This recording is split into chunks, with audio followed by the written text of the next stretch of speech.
Man's personal office. Man has rights as a unique individual task that influence and establish his right, the way he acts in relation to God, himself, and his fellow citizens. Man, as a participant in human civilization, has rights and obligations that impact him as a family member, professional, religious society, and in international affairs.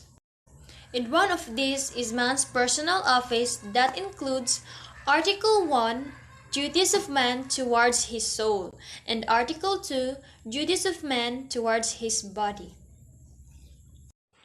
Article 1, Duties of man toward his soul. We have two duties of man toward his soul. First, the intellect, and the second, the will. The intellect, the knowing faculty, which is even more valuable than the mind. We need proper intelligence to control the fickle mind. When I speak of proper intelligence, I mean higher spiritual intelligence, which includes the knowledge of both matter and spirit. And intelligence is the ability to learn, understand, and think in a logical way about things. So the second duties of man toward his soul is the will. So will is the choosing faculty. We have the capacity to choose among alternative courses of action to act on the choice made. Thus, it is also our will to act on the right value and wills to avoid the wrong value presented by our intellect to have a healthy soul. In the study of the human mind, intellect refers to, describes, and identifies the ability of the human mind to reach correct conclusions about what is true and what is false in reality, and how to solve problems.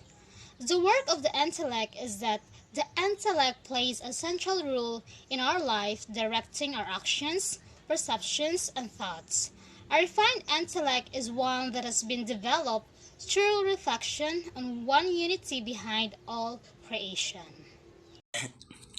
Free knowledge is a knowledge that is free to use, reuse, and redistribute without legal, social, or technological restriction.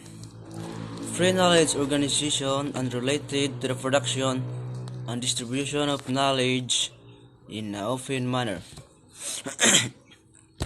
Free knowledge, in a common man point of view, is simply defined as access to all resources in all the possible forms and representation, and by access it must be understood that people across the globe reach out to resources through an interface that is easy to use, perhaps made use it.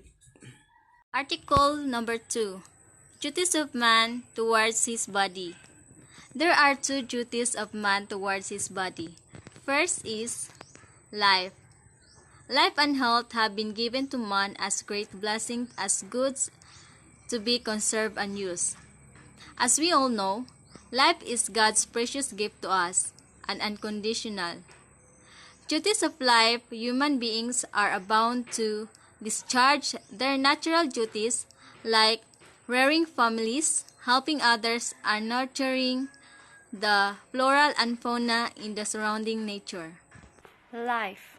Life, the quality that distinguishes a vital and functional being from a dead body. The true meaning of life is finding joy in God. We can trust Him through challenges, defining moments, and the lows and highs. Our purpose on His earth is to follow God and enjoy Him, and to spread the good news about Him to others. Life, living matter, and as just matter that shows certain attributes that include responsiveness, growth, metabolism, energy, transformation, and reproduction. Article 2, Duties of man towards body. Other goods. Goods of soul and body. There are others such as prosperity, good name, honor, external liberty. In his Nicomachean Ethics, Aristotle provides a rather complex understanding of what is good for human beings. He claims that there are three kinds of goods: the goods of soul, mainly the virtues of goods of the body, good health, the external goods.